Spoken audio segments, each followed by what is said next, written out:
আসসালামু আলাইকুম বন্ধুরা। আজ মাছ দিয়ে পেঁপের এক অপূর্ব রেসিপি আপনাদের সাথে শেয়ার করতে চলে এলাম। কথা দিচ্ছি, যারা পেঁপে একদম খায় না, এইভাবে মাছ দিয়ে পেঁপে রান্না করলে তারাও দেখবেন আঙুল চেটে পুটে খাবে। আপনারা যে কোনো মাছ দিয়েই রান্না করতে পারবেন, রুই বা অন্য যে কোনো মাছ। তা আমি এখানে কাতলা মাছ নিয়েছি, বড় বড় 3টা টুকরা নিয়েছি। এখন নুন এবং হলুদ দিয়ে মাছটা ভালোভাবে মেখে ম্যারিনেট করে রেখে দিব 10 মিনিটের মতো।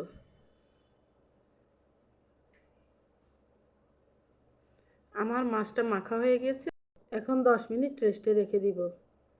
এইদিকে আমি বড় সাইজের একটা পেঁপের অর্ধেক নিয়েছি। পেঁপেটা ছিলে নিয়েছি এবং এখন কেটে টুকরো টুকরো করে নিব। দেখুন, আমি একটু মোটা মোটা সাইজের করে পেঁপেটা কেটে নিচ্ছি।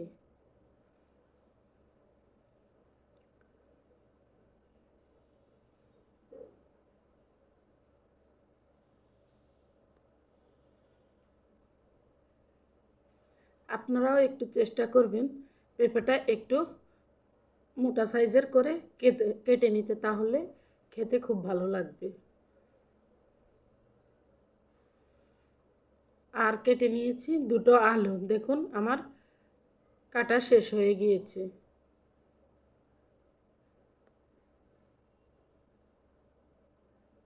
এখন চুলায় একটি কড়াই বসিয়ে তাতে দিয়ে দিলাম সরষের তেল। তেল গরম হলে আমি মাছগুলোকে ভেজে নিব। মাছ দিয়ে পেঁপের এই রেসিপি গরম ভাতের সাথে থাকলে আর অন্য কিছু লাগবে না। এটা দিয়েই 1 প্লেট ভাত অনায়াসে খেতে পারবেন। আর যারা পেঁপে পছন্দ করে না, তারাও কিন্তু এভাবে রান্না করলে খুব পছন্দ করে খাবে আশা করছি।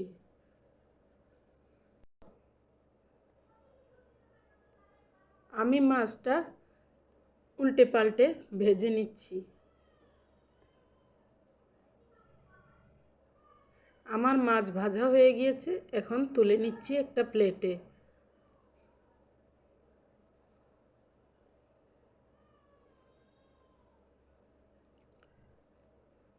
এখন পেঁপে এবং আলু ভেজে নিব। এই রান্নাটা এইভাবে করলে খেতে খুবই সুস্বাদু হয়।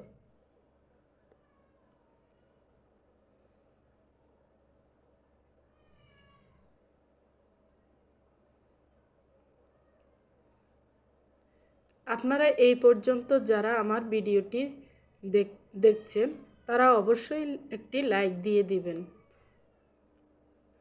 আমার পেঁপে ভাজা হয়ে গিয়েছে, এখন আমি এগুলো তুলে নিব।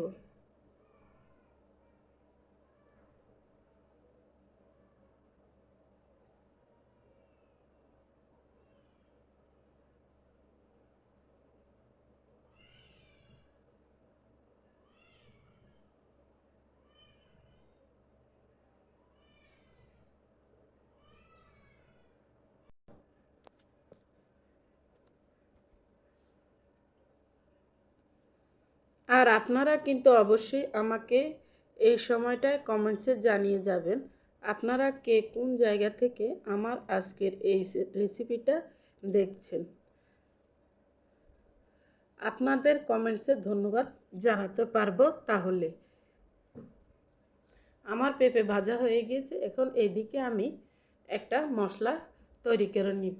দিয়ে দিলাম কয়েক কোয়া রসুন, একটা পেঁয়াজ, আর দিয়ে দিলাম 1 চামচ জিরা এবং গোলমরিচ, আর দিয়ে দিব কয়েক টুকরা আদা।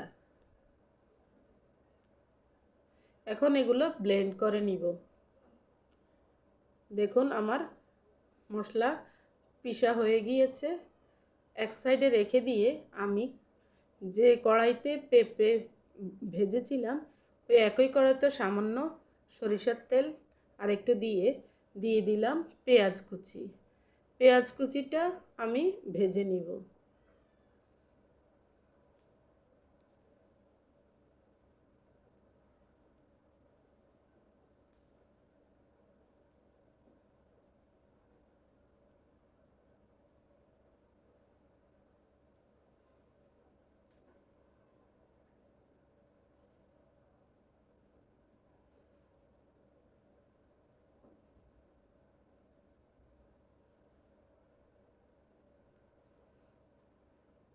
এখন দিয়ে দিলাম পেঁয়াজের মধ্যে আমি যে মশলাটা পিষে রেখেছিলাম ওই মশলাটা দিয়ে দিলাম।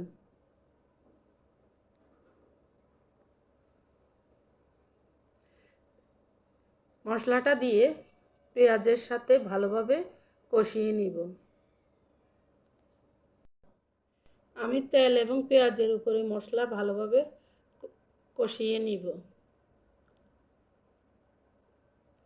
এখন দিয়ে দিলাম 1 চামচ হলুদের গুঁড়া, 1 চামচ লবণ আপনারা স্বাদ মতো দিবেন, এবং দিয়ে দিলাম 1 চামচ বাটা মরিচ।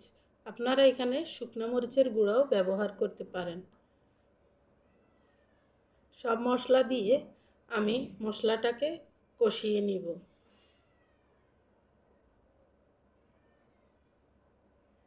এখন দিয়ে দিব সামান্য পরিমাণ পানি, যাতে মশলাটা আমি কষাতে পারি।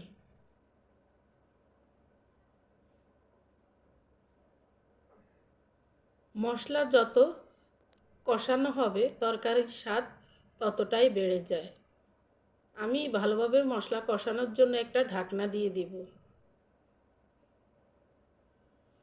আমার মশলা কষানো হয়ে গিয়েছে, দেখুন তেল উপরে ভেসে উঠেছে।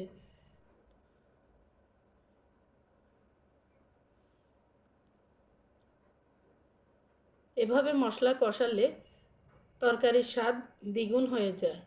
এখন আমি ভেজে রাখা মাছগুলো দিয়ে দিব।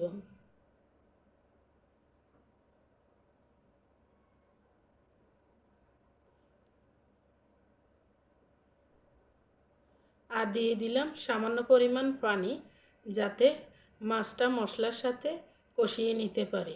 এভাবে তরকারি রান্না করলে তরকারি খুবই মজাদার হয়। এখন একটা ঢাকনা দিয়ে মাছগুলোকে কিছুক্ষণ কষিয়ে নিব।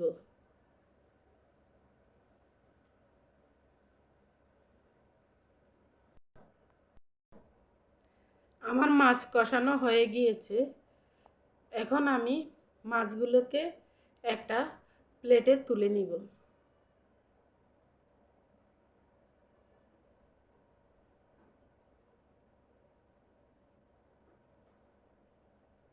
আমি খুবই সাধারণভাবে ঘরোয়া মশলা দিয়ে রান্না করি।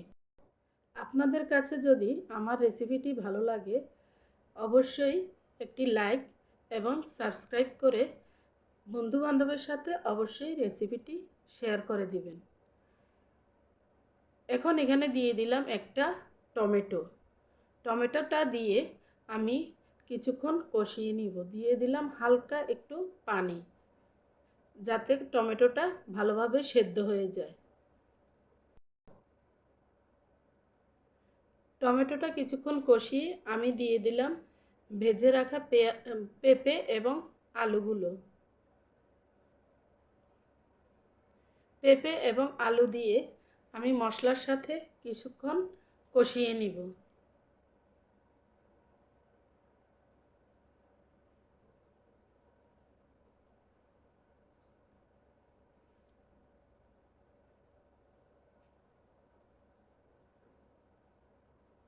এখন একটা ঢাকনা দিয়ে দিব। আমার কষানো হয়ে গেছে। এখন দিয়ে দিব পরিমাণ মতো পানি, যাতে পেঁপে এবং আলু ভালোভাবে সেদ্ধ হয়ে যায়।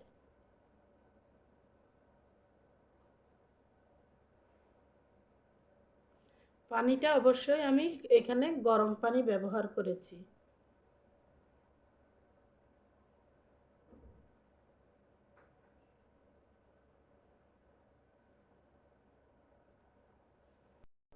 এখন আমি একটা ঢাকনা দিয়ে তরকারিটা কিছুক্ষণ রান্না করে নিব। তরকারিটা ফুটতে শুরু করে দিয়েছে।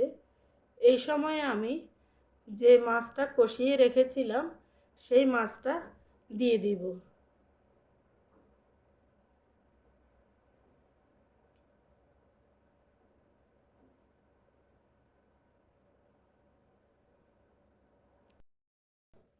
এই পর্যায়ে মাছটা দিলে তরকারির সাথে মাছটা খুব ভালোভাবে মিশে তরকারির স্বাদ বাড়িয়ে দেয়। এইভাবে তরকারি রান্না করলে শুধু এই তরকারি দিয়েই অনায়াসে 1 প্লেট ভাত খেয়ে ফেলা যায়। এই তরকারিটা খুবই দুর্দান্ত হয়েছে।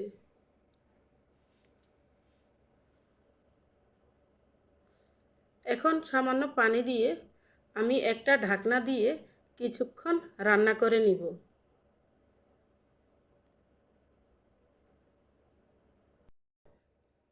ভিডিওতে আমার কথায় যদি কোনো ভুল ত্রুটি থাকে অবশ্যই ক্ষমা সুন্দর দৃষ্টিতে দেখবেন।